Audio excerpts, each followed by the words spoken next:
Good morning. VMK News in brief from Chennai. 1.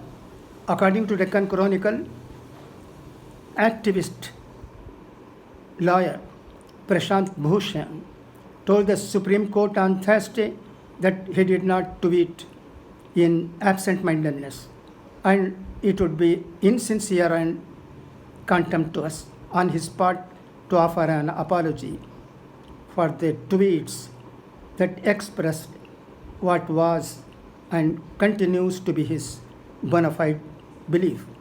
Therefore, he said he can only humbly paraphrase what the father of the nation, Mahatma Gandhi, had said in his trial. I do not ask for mercy. I do not appeal to magnanimity. I am here, therefore, to cheerfully submit to any penalty that can lawfully be inflicted upon me for what the court has determined to be an offense and what appears to me to be the highest duty of a citizen, Prashant Bhushan has said in the Supreme Court. 2. BMK News reported the passing away of senior DMK leader and the party's high-level working committee member, A. Rahman Khan, on Thursday, that is yesterday, at a Chennai hospital at the age of 77. Announcing his death, a DMK press release said that all party flags will fly half-mast for 3 days from Thursday and that all party events scheduled for the period would be postponed. Conveying his condolences to the family members of Rahman Khan, DMK President M.K. Stalin said, his speeches have impressed Periyar E.V. Ramaswamy, C.N. Annadurai, and M. Karunanidhi, in whose ministry the 5-term MLA had served as minister. Stalin said that Khan wrote extensively to the party organ Murasoli and has been in Dravidian movement since his student days when he took part in the anti-Hindi agitation. 3.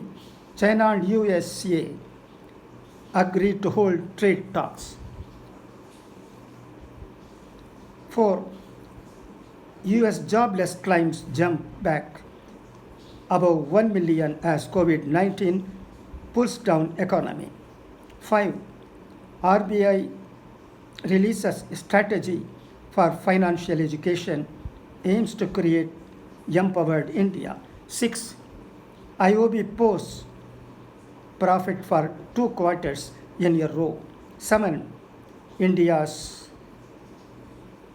rural economy and V-shaped recovery from June, helping GDP.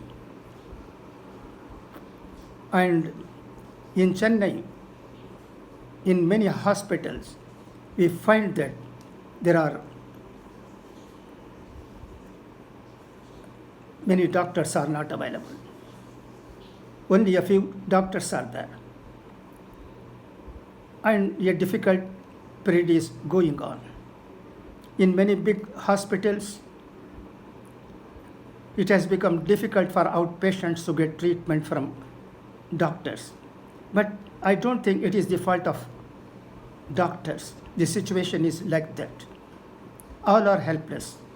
Doctors are helpless, patients are helpless, hospitals are helpless. And this is all because of the dangerous coronavirus, which has dominated the whole world. And this virus is responsible for the state of affairs, unfavorable state of affairs prevailing in the country. We have to bear with it. There is no point in blaming any section of the society. Even the governments at the center and in the state are doing their best. What is possible is being done. And we, the people of India, have no other alternative except to face the problem which is unprecedented in the world history.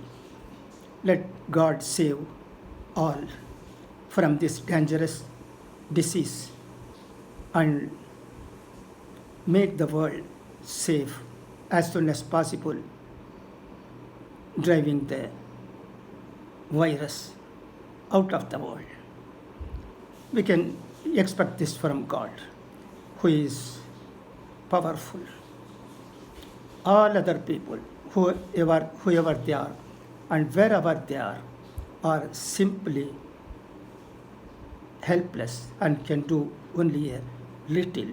That is what people like me feel in the present context. Let us all pray in our own way to save this world. At the same time, of course, we must be careful and we should not be uncareful. We should not be going here and there without following the rules framed by the government. That's the need of the hour. Thank you.